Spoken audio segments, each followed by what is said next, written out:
Olá amigos, olá amigas, tudo bem? Meu nome é Bruno Souza e estamos começando aqui mais um episódio deste empírico programa chamado Morreu, mas Passa Bem, onde a gente costuma falar aí de discos que não são muito privilegiados por crítica, por público ou pelos próprios artistas. E hoje a gente vai falar de um projeto que nasceu como um disco duplo, acabou se tornando um disco simples, que um ano depois deu origem a um outro disco simples. Então, na verdade, é como se fosse um disco duplo lançado separadamente. Hoje a gente vai falar do A Tempestade, último disco lançado pela Legião Urbana enquanto o Renato ainda estava vivo. O projeto da Tempestade foi o primeiro produzido integralmente pela banda, então é uma produção da Legião Urbana, mas quem capitaneou de fato a produção foi o guitarrista, o Dado Villa-Lobos. A banda surgiu com muitas faixas e daí veio a ideia de oferecer para a EMI, que era a gravadora da Legião, um projeto duplo, que a EMI na hora já recusou. A Legião, na época, já não estava mais no auge da sua fama, da sua popularidade.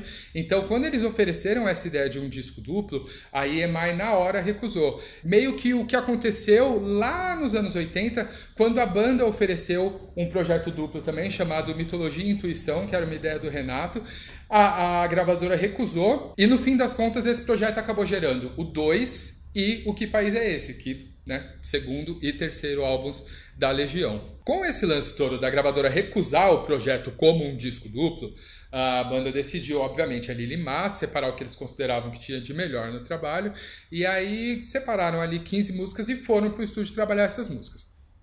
O Renato já estava muito doente. Isso, obviamente, afetou o conteúdo das letras, então A Tempestade é universalmente conhecido como um disco muito triste, e é um disco muito triste. Tempestade não é um álbum que dá para você colocar em qualquer momento para tocar, assim, é muito complicado.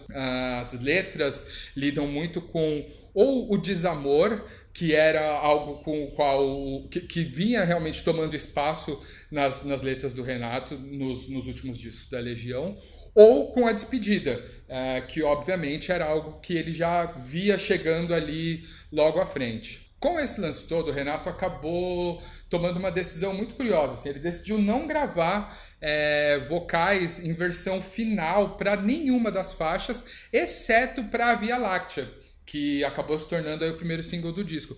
Todas as outras músicas do disco, ele gravou só a voz guia, e a voz guia é que foi realmente ali para a versão final do álbum. Isso eu acho muito interessante porque, primeiro, Renato era um baita de um cantor, então assim, o cara gravou só a voz guia e mesmo assim as faixas trazem uma qualidade vocal muito boa, mas além disso eu acho que torna o trabalho bem interessante, porque quando você trabalha e retrabalha aquela mesma faixa, você acaba tirando a espontaneidade que o primeiro, segundo, terceiro takes ali trazem, e isso está muito presente nas faixas da Tempestade. Aí o que aconteceu? A banda lançou o disco em setembro de 96 e 20 dias depois o Renato veio a morrer. Isso traçalhou o interesse pela banda, o disco vendeu mais de 1 milhão de cópias, e aí o que aconteceu?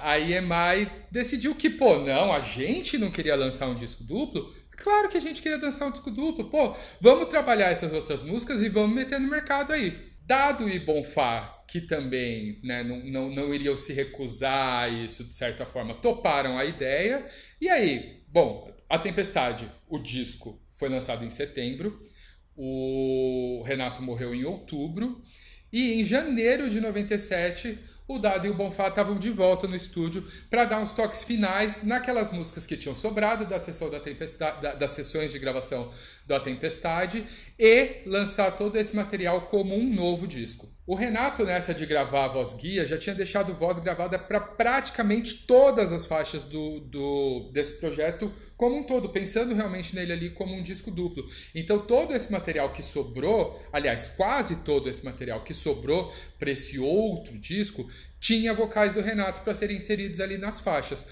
Com isso, EMI mais Dado e Bonfá lançaram em 97, 9 meses depois do Renato morrer, uma outra estação, que aí sim veio a ser o último disco com composições inéditas da Legião Urbana. É um disco tão ou mais triste do que A Tempestade, na verdade. Tanto que o primeiro single do disco se chama As Flores do Mal e é uma música muito, muito, muito triste. É um negócio para ouvir deitado no chão chorando, assim.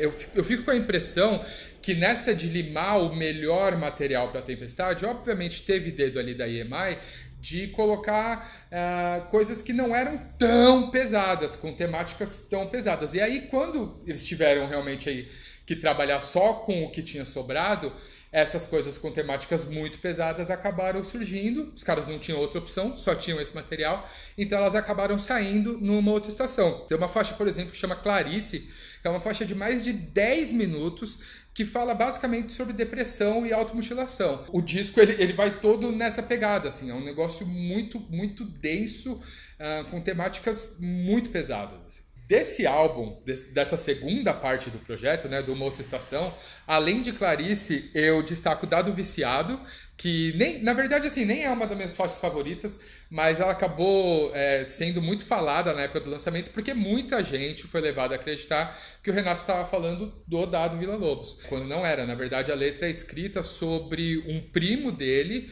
que teve problemas seríssimos com drogas ali. Essa música ela já era antiga, ela já estava gravada há bastante tempo e ela só não tinha sido lançada antes justamente porque a banda tinha medo de que fosse feita essa confusão, de que fossem misturar os personagens, que acabou rolando em 97 quando ela finalmente saiu. E aí, além dessa, eu gostaria de destacar a minha faixa favorita do disco, que é L'Amazon Dew. É uma música muito legal, eu sempre gostei muito. Mas agora a temática dela se torna mais atual do que nunca, porque é uma letra onde o Renato fala sobre torturados ali no regime militar e tal. Acho que, né, fica a dica aí pro que muita gente tem pensado como opção pra gente hoje em dia. De repente dá uma escutadinha nessa música, quem sabe te ajuda a clarear as ideias aí. Então, para finalizar, o que é A Tempestade / Uma Outra Estação? Era um projeto duplo, foi lançado como projeto simples, a EMI viu ali uma chance de garfar muita grana depois que o Renato morreu, lançou o restante das faixas, então dá sim para encarar o trabalho todo como um projeto duplo, mas obviamente as melhores faixas estão na primeira parte, no A Tempestade. A Tempestade é o meu disco favorito da Legião, justamente por ser muito denso, mas é um disco muito bom. Então, se você de repente estiver nessa pegada de ouvir uma música um pouquinho mais melancólica, um negócio um pouquinho mais triste, dá sim para optar pela Tempestade. E, se você tiver com tempo livre, já emenda ali numa outra estação na sequência. Com isso, a gente fecha esse episódio do Morreu Mas Passa Bem. Queria pedir para vocês, inclusive, quem tiver dicas, quem tiver álbuns que acha que a gente devia falar aqui nesse programa, pô, tal banda tem um disco que ninguém gosta, que a galera fala mal, e o disco é bom pra caramba, coloca isso aqui nos comentários. Não esqueçam de se inscrever no canal, de compartilhar esse vídeo, e a gente volta na semana que vem para falar de mais um disquinho que esteja perdido por aí, ok? Beijo!